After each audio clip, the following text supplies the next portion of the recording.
Doctor DGS Dinakaran की बेटी का नाम इवेंजेलिन था और इवेंजेलिन ने, जिन्हें वो प्यार से एंजल भी कहते थे, बड़ी जिद की कि पिताजी मैं भी आपके साथ जाना चाहती हूँ। डॉक्टर डीजीएस दिनकरन जिस कार में जा रहे थे उस कार का एक भीषण एक्सीडेंट हो जाता है।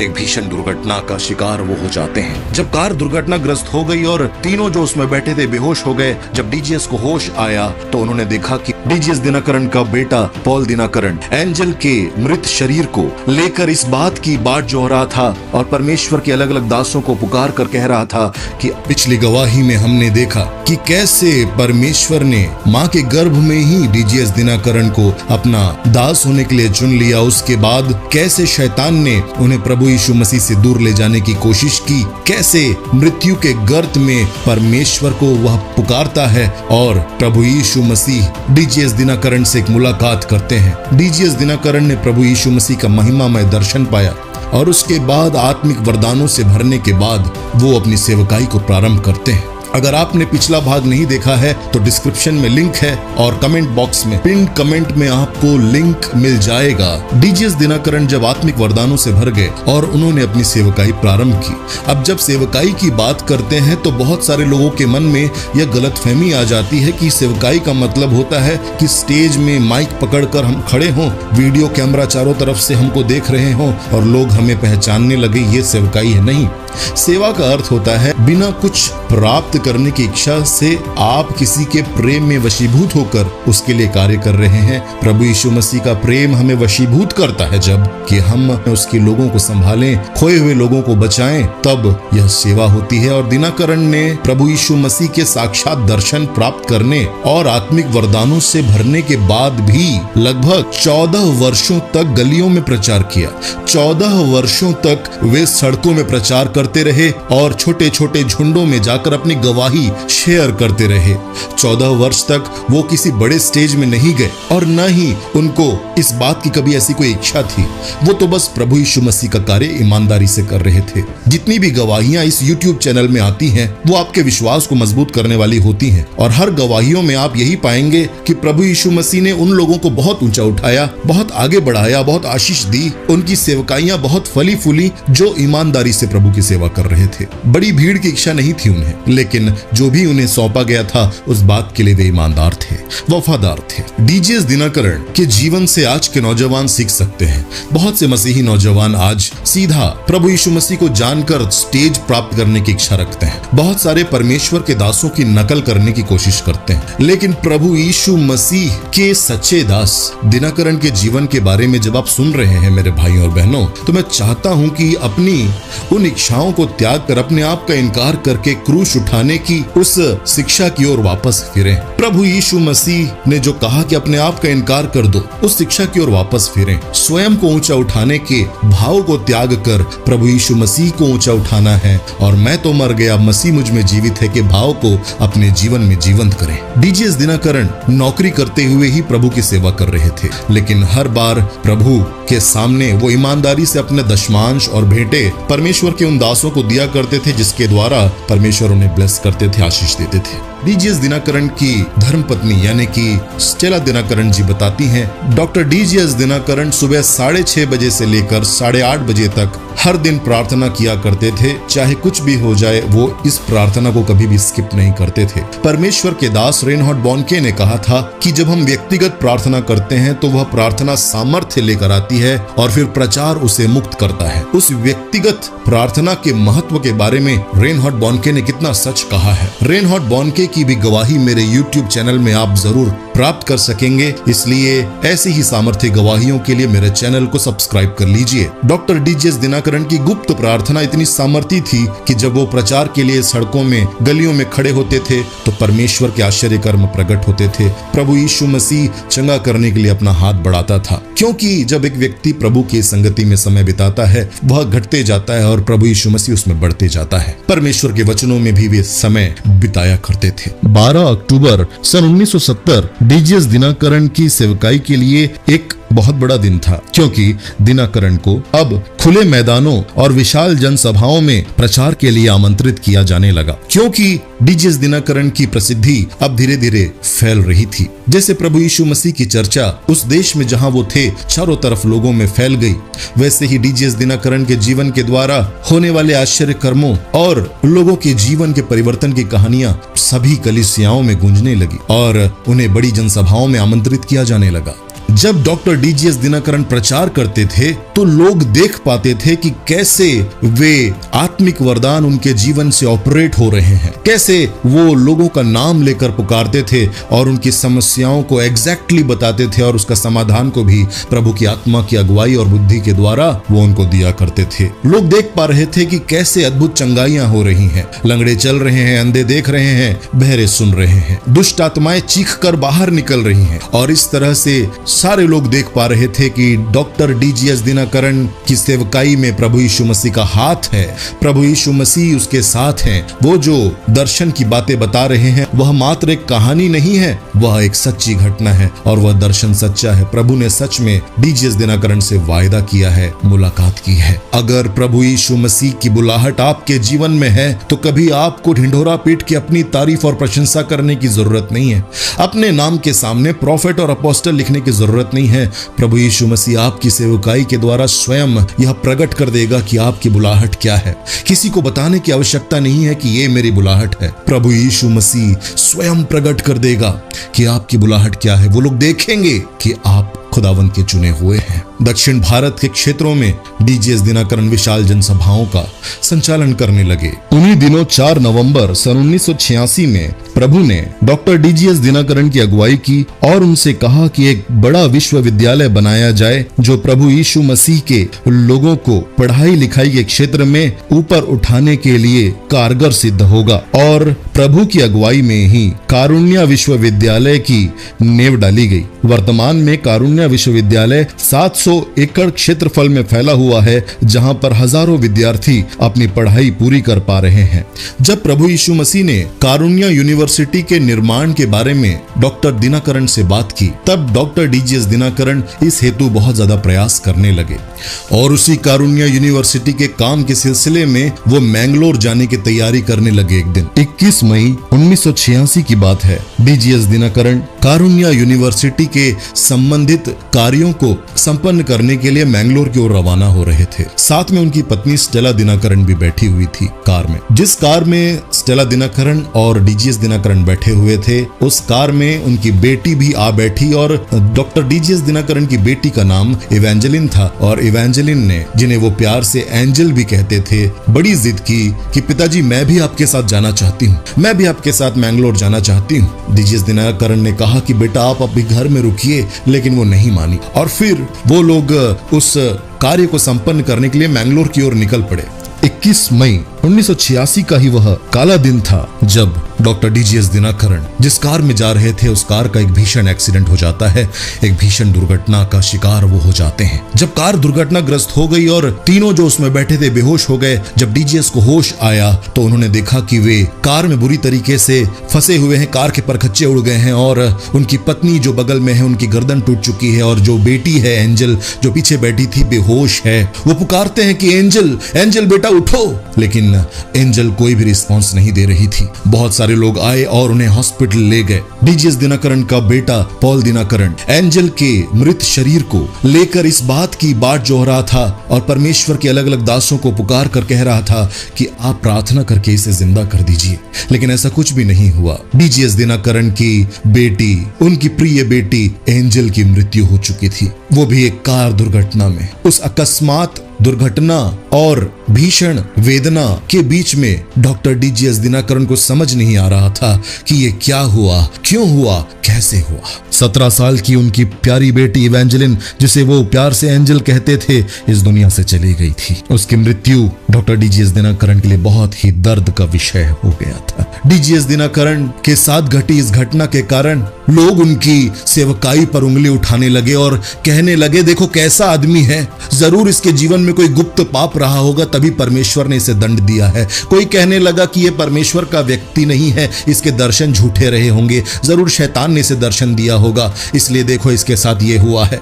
कोई कहने लगा यह बहुत घमंडी आदमी था, इसलिए परमेश्वर ने इसको नम्र बनाने के लिए ऐसा कर दिया है। मेरे प्रियो, जब एक व्यक्ति ऊंचाइयों की ओर बढ़ता है तो लोग उसके साथ हो लेते हैं। उगते सूरज को सब सलाम करते हैं, लेकिन डूबते हुए सूरज को कोई पूछता नहीं। डॉक्टर डीजीएस दिनकरन के जीवन में घटी यह घटना इस बात को स्मरण दिलाती है कि कैसे वही लोग जो सेवकाई में प्रशंसा कर रहे थे, साथ देने का दावा कर रहे थे, अब फुसफुसाहट के साथ बुराइयां कर रहे थे। डॉक्टर डीजीएस दिनकरन की बुराइयां कर रहे थे, उनकी खामियां निकाल रहे थे, पीठ पीछे फुसफुसाहट जारी थी। सारे लोगों ने उनके और प्रभु यीशु मसीह के रिश्ते पर सवाल उठाना शुरू किया कि इस व्यक्ति का रिश्ता प्रभु के साथ सही नहीं, इसलिए ऐसा हुआ, वरना ऐसा क्यों होता।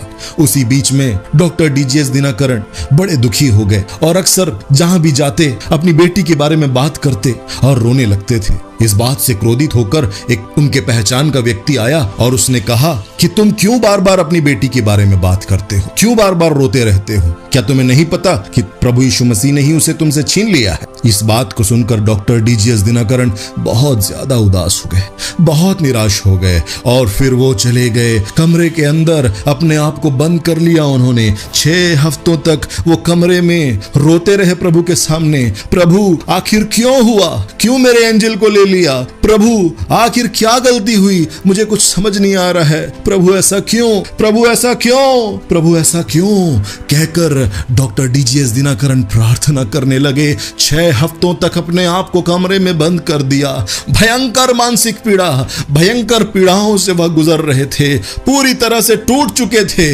लोग उनका साथ छोड़ रहे थे, लोग उनके बारे में बुरी बात कह रहे थे, परिवार के लोग उंगली उठा रहे थे, स्वयं का मन अपने आप को दोषी ठहरा रहे थे। काश मैंने अपनी बेटी को उस कार में ना बिठाया होता, काश मैंने उसे मना कर दिया होता। इस सारी भावनाओं से डीजीएस दिनकरन दुखी थे और फूट फूट कर 6 हफ्ते तक प्रभु यीशु मसीह के सामने रोते रहे। लेकिन प्रार्थनाओं का उत्तर देने वाला हमारा प्रभु है, साथ नहीं छोड़ता है वो प्रभु यीशु मसीह, हमारा परमेश्वर है। प्रभु यीशु मसीह ने एक दर्शन में उनसे बात की और कहा, मेरे बेटे, मैंने स्वर्गदूतों के सामने और दुष्टात्माओं के सामने और आत्मिक संसार के प्राणियों के सामने यह कहा है कि मेरा दास डीजीएस सुसमाचार प्रचार करना नहीं रोकेगा, वो हिम्मत नहीं हारेगा, वो मेरा बेटा है, वो जयवंत प्रभु का बेटा है। इसलिए डीजीएस उठ, तेरी बेटी तो मेरे पास है, क्यों रो रहा है? मृत्यु अंत नहीं है, मौत को यीशु मसीह ने हरा दिया है। उठ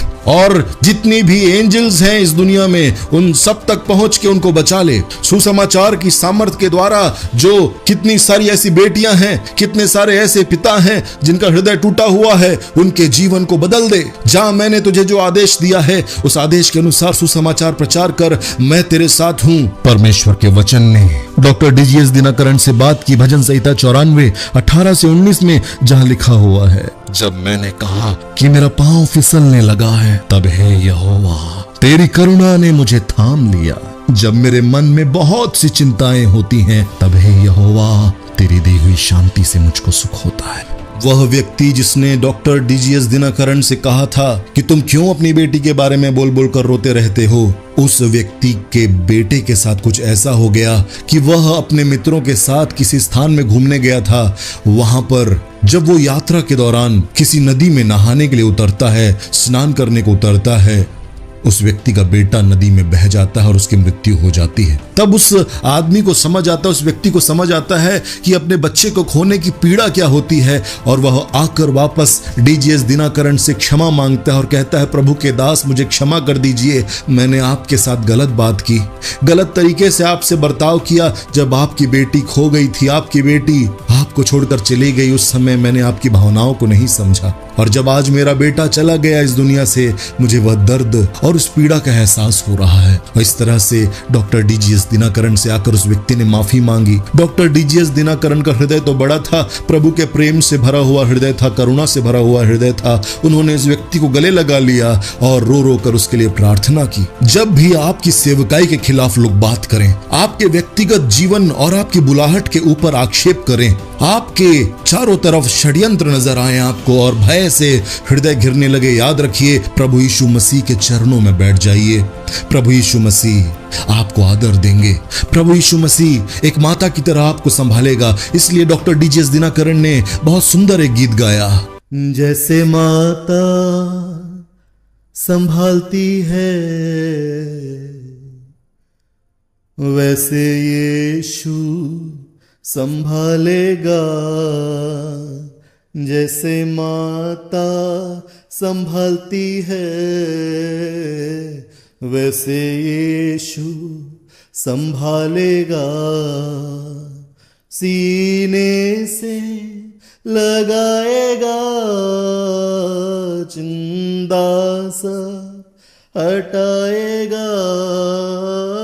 सीने से लगाएगा, चिंता सा मिटाएगा। जैसे माता संभालती है वैसे ये एक माँ की तरह दिनकरन को प्रभु यीशु मसीह ने संभाला। सच में हमारा प्रभु कितना अद्भुत परमेश्वर है। शत्रु ने डीजीएस दिनकरन को बर्बाद करने की युक्ति ठानी थी, लेकिन प्रभु यीशु मसीह के नाम से वह फिर खड़ा हो गया। डॉक्टर डीजीएस दिनकरन जब फिर खड़ा हुए हिम्मत के साथ कि हाँ प्रभु, मैं तेरे सुसमाचार का प्रचार करूंगा। हाँ प्रभु, मेरी इस वाणी के द्वारा तेरा वचन निकला करेगा और मैं हजारों लाखों के सामने तेरी गवाही दूंगा। प्रभु यह कहकर आगे बढ़ने लगे।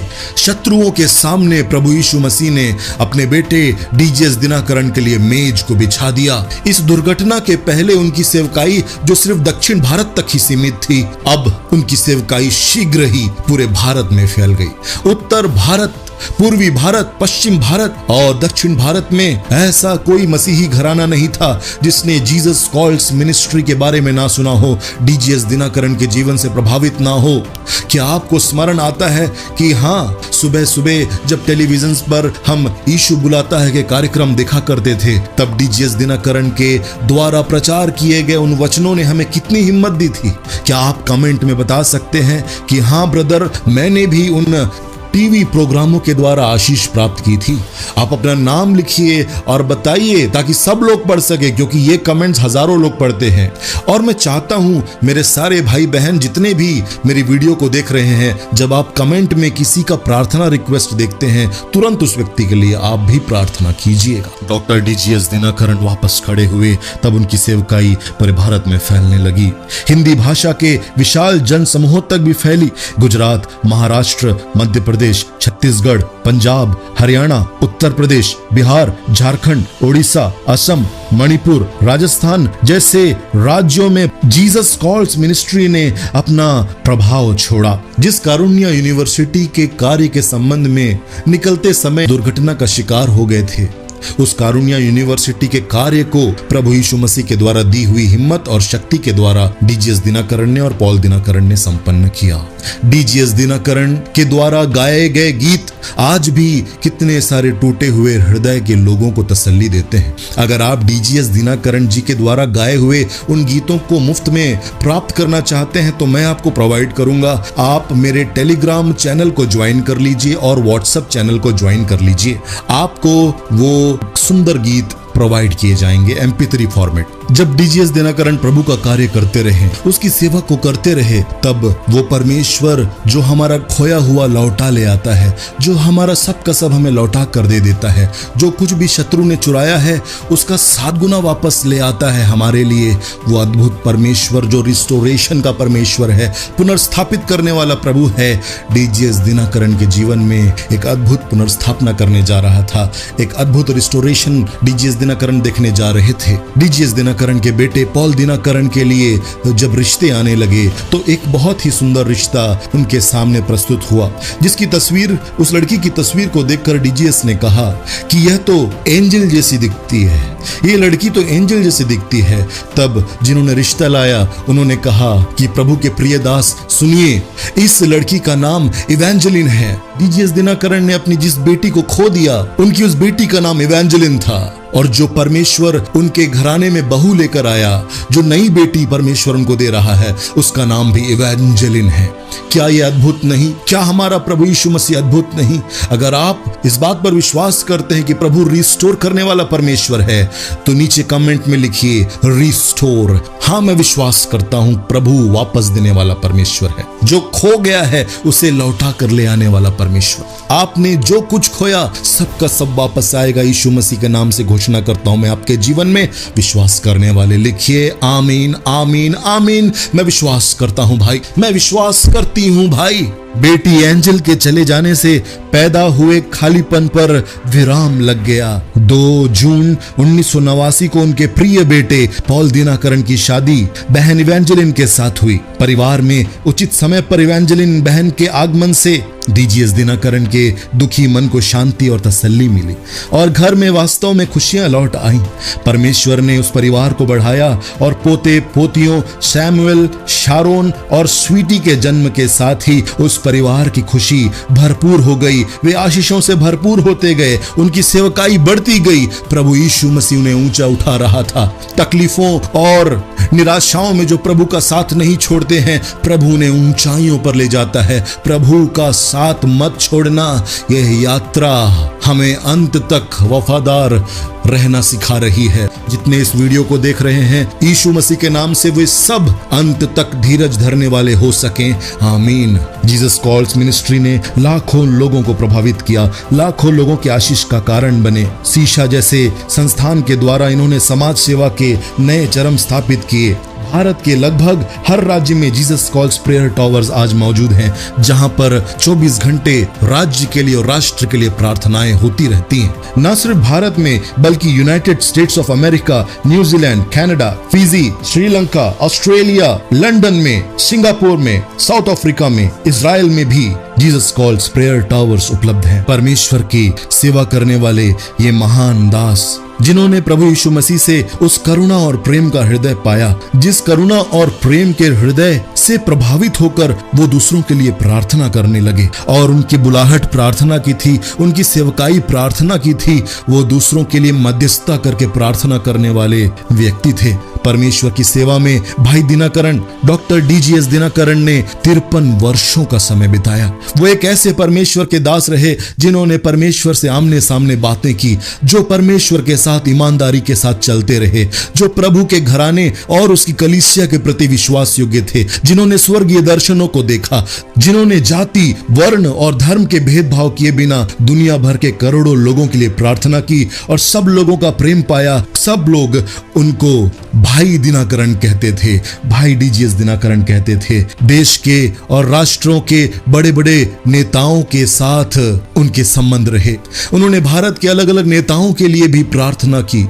सभी धर्मों के अगुओं का समर्थन भी उन्हें प्राप्त हुआ। राष्ट्रीय और अंतर्राष्ट्रीय स्तर के राजनीतिक नेताओं के साथ बहुत अच्छे संबंध थे। शारीरिक रूप से बीमार रहने के बावजूद भी अपने जीवन के अंतिम घड़ियों में भी प्रभु की सेवा करते रहे और लोगों के लिए प्रार्थना करते रहे। उस आदेश को पूरा करने की पूरी कोशिश करते रहे जो प्रभु यीशु मसीह ने उनको सौंपी थी। उन्होंने अपने विश्वास की दौड़ अंत तक सफलता के साथ दौड़ ली और विश्वास योग्यता से अपनी आत्मिक दौड़ को पूरा किया। भारत में ही नहीं वरन संपूर्ण विश्व पटल पर अपनी सेवकाई को उन्होंने अंजाम दिया। और वह डॉक्टर डीजीएस दिनाकरण, जिन्हें एपोस्टल ऑफ लव कहा जाता था, प्रेम का प्रेरित कहा जाता था, 20 फरवरी 2008 का वह दिन था जब वह प्रभु यीशु मसीह के साथ वास करने के लिए सदा के लिए चले गए। वो प्रभु यीशु मसीह में सो गए, अभूतपूर्व शांति में विलीन हो गए। आज वो खुदावन मसीह यीशु के साथ हैं। इस पृथ्वी पर का जीवन उन्होंने प्रभु यीशु मसीह की सेवा के लिए समर्पित किया। अद्भुत गवाही है ये। सीबीएन के चेयरमैन ने कहा था कि प्रभु के ऐसे बहुत कम दास हुए हैं जिनका प्रभु यीशु मसीह के साथ इतना गहरा संबंध रहा हो। इस गवाही के पहले भाग में मैंने आपसे कहा था कि एक ऐसा सीक्रेट जो डीजीएस दिनाकरण, प्रभु के दास डीजीएस दिनाकरण ने बताया था, जो आज प्रभु की सेवा करने वाले भाई बहनों के काम आएगा, हर एक मसीही के काम आएगा। इस वीडियो के अंत में मैं आपको बताने जा रहा हूं, इसलिए ध्यान से सुनिए। डॉक्टर डीजीएस दिनाकरण ने कहा कि उद्धार से लेकर आत्मिक वरदान सब प्रभु यीशु मसीह के द्वारा, प्रभु यीशु मसीह के कारण हमें मिला है। लेकिन एक प्राइस जो आपको पे करना होगा परमेश्वर की सामर्थ्य को पाने के लिए, लोगों को प्रभावित करने के लिए, आत्माओं को जीतने के लिए वो प्राइज है समय। प्रभु यीशु के साथ समय बिताइए। व्यक्तिगत प्रार्थना आपकी होनी ही चाहिए। वो समय जितना आप प्रभु के साथ बिताएंगे, आप अपने जीवन में उतने ही बड़े बदलाव और सामर्थ्य के काम देखेंगे। इस गवाही को हर एक मसीही भाई बहनों तक शेयर कर दीजिए। इस सामर्थ्य गवाही को कलीसिया के हर नौजवान तक पहुंचने दीजिए। मेरा कार्य मैंने किया, इस वीडियो को रिकॉर्ड किया, एडिट किया और उसके बाद YouTube में डाला है। बड़ा परिश्रम करके मैंने यह किया है। लेकिन मेरे भाई और मेरी बहन, अब मैं आपका सहयोग चाहता हूँ। इस गवाही को, प्रभु के दास DGS दिनकरण की गवाही को हर एक मसीही व्हाट्सएप ग्रुप्स में आप शेयर कीजिए और अपने स्टेटस में जरूर रखिए इन गवाहियों को। प्रभु यीशु मसीह आपको आशीष दे। अगली गवाहियों के लिए इंतजार कीजिए। सामर्थी गवाहियां आने वाली हैं। चैनल को सब्सक्राइब कर लीजिए। टेलीग्राम और व्हाट्सएप को भी ज्वाइन कर लीजिए। सारे लिंक डिस्क्रिप्शन और कमेंट बॉक्स में हैं।